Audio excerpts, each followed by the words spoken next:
Hi friends, இது உங்கள் learn with GMK. இந்த வீடியோ சீரீஸில் நம்ம பார்த்துட்டு இருக்கிறது 6th உள்ள குடிமையியல் தான் நம்ம பார்த்துட்ருக்கோம்.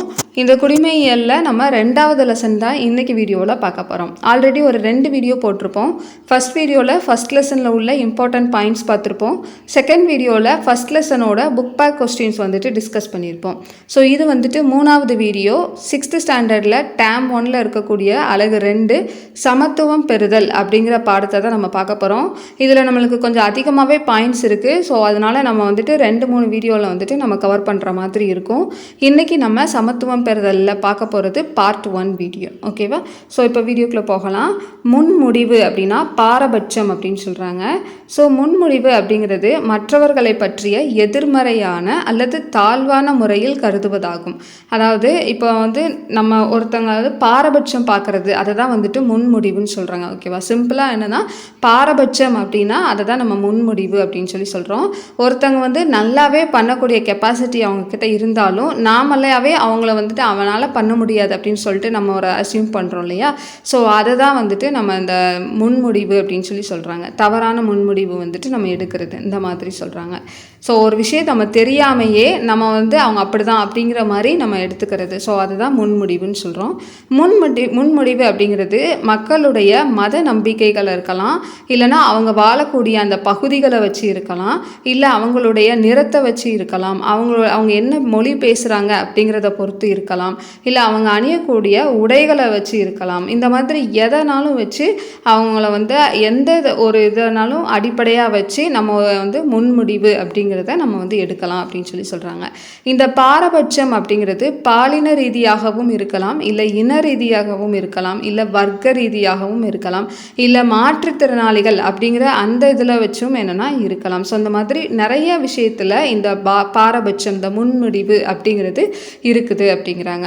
உதாரணமாக நம்ம எக்ஸாம்பிளாக என்ன சொல்கிறாங்கன்னா, கிராமப்புற மக்களை விட நகர்ப்புற மக்களுடைய மனப்பான்மையும் அவங்களுடைய நடத்தையும் நாகரிகமாக இருக்கும் அப்படின்னு சொல்லிட்டு நிறைய பேர் சொல்லுவாங்க. ஸோ அதாவது சிட்டி சைடில் இருக்கிறவங்கலாம் நீட்டாக இருப்பாங்க, அவங்கெல்லாம் நல்ல ஒரு அவங்களுடைய கேரக்டர்ஸ்லாம் நீட்டாக இருக்கும், டிசிப்ளினாக இருப்பாங்க. இந்த மாதிரியெல்லாம் இருக்கிறது இதுவும் ஒரு பாரபட்சம் தான், ஒரு முன்முடிவு தான் அப்படின்னு சொல்லிட்டு சொல்கிறாங்க.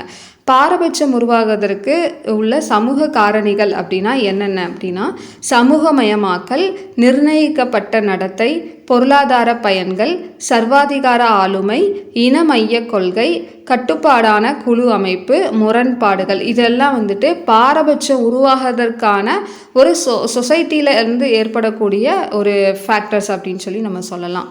அடுத்து மாறா கருத்து அப்படின்னா என்னென்னா, நம்ம அதே தான் நம்ம முன்முடிவு அப்படிங்கிற அந்த பாரபட்சம் அப்படிங்கிறது ஸ்ட்ராங்காக இருக்கும்போது மாறா கருத்துங்கிறது உருவாகுது. ஸோ ஒருத்தவங்க பாரபட்சம் பார்க்க ஆரம்பிச்சிட்டாங்க அப்படின்னா அவங்களுடைய கருத்தை அந்த பாரபட்சத்தை நம்ம ஈஸியாக மாற்றவே முடியாது. ஸோ அதை தான் மாறா கருத்து அப்படின்னு சொல்கிறாங்க. இப்போ எடுத்துக்காட்டாக பெண்கள் விளையாட்டிற்கு உகந்தவர்கள் கிடையாது, பெண்கள்லாம் ஸ்போர்ட்ஸில் அவ்வளோவா நல்லா பண்ண மாட்டாங்க அப்படின்னு சொல்லிட்டு நம்ம முன்முடிவு எடுக்கிறது, இது ஒரு பாரபட்சம் தான். இப்போ ரகுவோட கண்ணில் மென்பந்து அதாவது ஒரு பந்து தாக்கிடுச்சு அப்படிங்கிறனால அவன் அழுதான், அதை பார்த்து அவங்க சிரிக்கிறது. ஸோ இது ஷார்ட்டாக கொடுத்துருப்போம். இந்த எக்ஸாம்பிளை நான் பின்னாடி எக்ஸ்பிளைன் பண்ணுறேன். அடுத்து சலவை கட்டி, இப்போ நம்ம இது சோப் போடுறோம் அப்படின்னா துணி சோப் போடுறது, அதுக்கப்புறம் அந்த வாஷிங் மிஷின், பாத்திரம் கழுவுறது, இந்த மாதிரியான விளம்பரங்களில் பெண்களை முன்னாடி நிப்பாட்டி அவங்கள நடிக்க வைக்கிறது. அது மட்டும் இல்லாமல் இந்த பைக்கு, இந்த மாதிரியான கார், இந்த மாதிரியான இது அட்வர்டைஸ்மெண்ட்டில் ஆண்களை முன்னிறுத்துறது, இது எல்லாமே ஒரு விதமான முன்முடிவு, அதாவது பாரபட்சம் தான் அப்படின்னு சொல்கிறாங்க. இப்போ மாறா கருத்துங்கிறது நான் ஏற்கனவே சொன்ன அந்த லைன் தான் இங்கே வந்திருக்கு. தவறான கண்ணோட்டம் இல்லைனா ஏதோ ஒன்றை பற்றின தவறான கருத்து, இதை தான் மாறா கருத்துன்னு சொல்கிறாங்க. எடுத்துக்காட்டாக நம்ம முன்னாடி பார்த்தோம் இல்லையா? ஸோ அதை தான் இங்கே எக்ஸ்பான்ஷனாக சொல்லுவோம். பெண்கள் நம்ம சின்ன வயசுலேயே பெண்கள் அப்படின்னாலே ஸ்போர்ட்ஸ்க்கு நிறைய வீட்டில் அனுமதிக்க மாட்டாங்க. பொண்ணாக எதுக்கு வெளியிலலாம் போய்கிட்டு அப்படிங்கிற மாதிரி ஒரு பாரபட்சம் பார்ப்பாங்க. ஸோ அதை சொல்கிறாங்க. அடுத்து இப்போ ரகுவோட கண்ணில் பந்து பட்டுருச்சு, அவன் அழுகிறான்.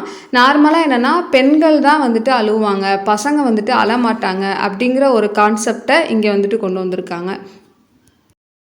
அப்போது அந்த இடத்துல ரகுவுக்கு பந்து பட்டு அது வந்து அவனுக்கு உண்மையாகவே வலிக்குது, அதனால அவன் வந்துட்டு அழுகிறான். ஆனால் அவன் ஒரு பையனாக இருந்து அழுகிறனால பொண்ணு மாதிரி அழுகிறான் பாரு அப்படின்னு சொல்லிட்டு சிரிக்கிறாங்க இல்லையா. ஸோ அதுவும் என்னென்னா ஒரு முன்முடிவு, பாரபட்சம் அப்படின்னு சொல்கிறாங்க.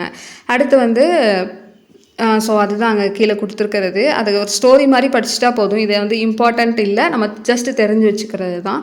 அடுத்து பாலின அடிப்படையில் வந்துட்டு உள்ள மாறா கருத்து.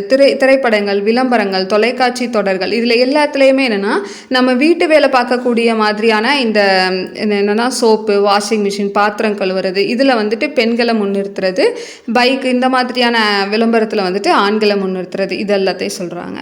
அடுத்து சமத்துவமின்மை அப்படின்னா என்னென்னா ஒருத்தங்க இன்னொருத்தங்களை வந்துட்டு ஏற்றத்தாழ்வோடு, அதாவது பாரபட்சம் பார்த்து நடத்துறது வந்துட்டு சமத்துவமின்மை அப்படின்னு சொல்லி சொல்கிறாங்க. இது வந்து என்னென்னா சாதி ஏற்றத்தாழ்வுனால இருக்கலாம், இல்லை மதம்னால இருக்கலாம், இல்லை இனம், இல்லைனா பாலினம், இதனால் எதுவாக வேணாலும் இருக்கலாம். ஸோ ஏதோ ஒரு கேட்டகரியில் நமக்கு சமத்துவமின்மையாக வந்துட்டு இருக்கிறது தான் சொல்கிறாங்க. பாகுபாடு அப்படின்னா மக்களுக்கு எதிரான எதிர்மறை செயல்கள் அப்படின்னு சொல்லி அதோட டெஃபனிஷன். பாகுபாடுனா என்னன்னா மக்களுக்கு எதிரான எதிர்மறையான செயல்களை தான் பாகுபாடு அப்படின்னு சொல்லி சொல்கிறோம். சமத்துவமின்மை, தீண்டாமை, இதுக்கான ஃபேக்டர்ஸ் என்னென்னா சாதி, மதம், பாலினம், அதுக்கப்புறம் வந்துட்டு அதை அந்த 3, அதாவது இந்த 3 மட்டும் சொல்ல முடியாது, நம்ம மேலே நிறையா பார்த்துருப்போம். ஸோ கலர் வச்சு அந்த மாதிரி எதை வேணாலும் வச்சு நம்மளுக்கு இந்த சமத்துவமின்மை அப்படின்னு சொல்லிட்டு நம்ம சொல்லலாம். இந்திய அரசியலமைப்பு சட்டப்பிரிவு 15, ஓகேவா. ஸோ இது வந்து முக்கியமான பாயிண்ட்டு. இந்திய அரசியலமைப்பு சட்டப்பிரிவு 15ல் 1. ஸோ அதுக்கு கீழே என்ன சொல்ல வராங்கன்னா, எந்த ஒரு குடிமகனுக்கும் எதிராக மதம், இனம், சாதி, பாலினம், பிறப்பிடம் என்ற அடிப்படையில் பாகுபாடு காட்டக்கூடாது. ஸோ பாகுபாடு இருக்கக்கூடாது அப்படின்னு சொல்லக்கூடிய சட்டப்பிரிவு ஆர்டிக்கிள் என்னென்னா 15ல் 1, ஓகேவா. 15ல் பிரிவு 1. அடுத்து தென்னாப்பிரிக்காவின் முன்னாள் அதிபர் நெல்சன் மண்டேலா அவர்கள் வந்து 1990ஆம் ஆண்டு சிறையிலிருந்து விடுதலை ஆகிறாங்க. இவங்க வந்து எத்தனை ஆண்டுகள் வந்துட்டு சிறை வாழ்க்கை இருந்திருக்கிறாங்க நெல்சன் மண்டேலா அவர்கள் அப்படின்னா 27 ஆண்டுகள். சரியா. தென்னாப்பிரிக்காவில் இன நிறவெறிக்கு முடிவு கட்டியவர் அப்படின்னா இவர் தான், நெல்சன் மண்டேலா அவர்கள் தான்.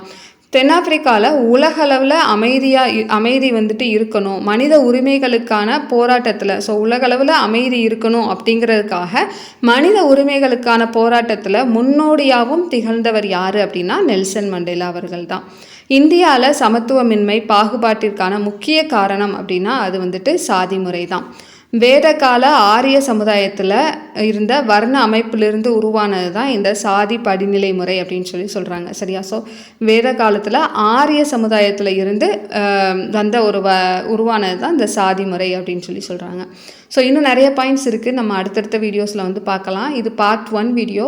இல்லை ஏதாவது புரியலை அப்படின்னா மறக்காமல் கமெண்ட் பண்ணுங்கள். இல்லை இந்த மாதிரி மாற்றிக்கிட்டால் நல்லாயிருக்கும் அப்படின்னு நீங்கள் என்ன ஃபீல் பண்ணுறீங்களோ அதை வந்து மறக்காமல் கமெண்ட் செக்ஷனில் கொடுங்க. வீடியோக்கு கீழே ஹைப்னு ஒரு ஆப்ஷன் இருக்கும், அதை கிளிக் பண்ணி விடுங்க, இன்னும் நிறைய பேர்த்துக்கு வந்துட்டு ரீச் ஆகும். நீங்கள் இந்த புக்காக வேணும் அப்படின்னாலும் நீங்கள் வாங்கிக்கலாம். வாட்ஸ்அப் நம்பருக்கு ஸ்க்ரீனில் இருக்கும், அந்த நம்பருக்கு காண்டாக்ட் பண்ணி நீங்கள் வாங்கிக்கலாம். தேங்க்யூ.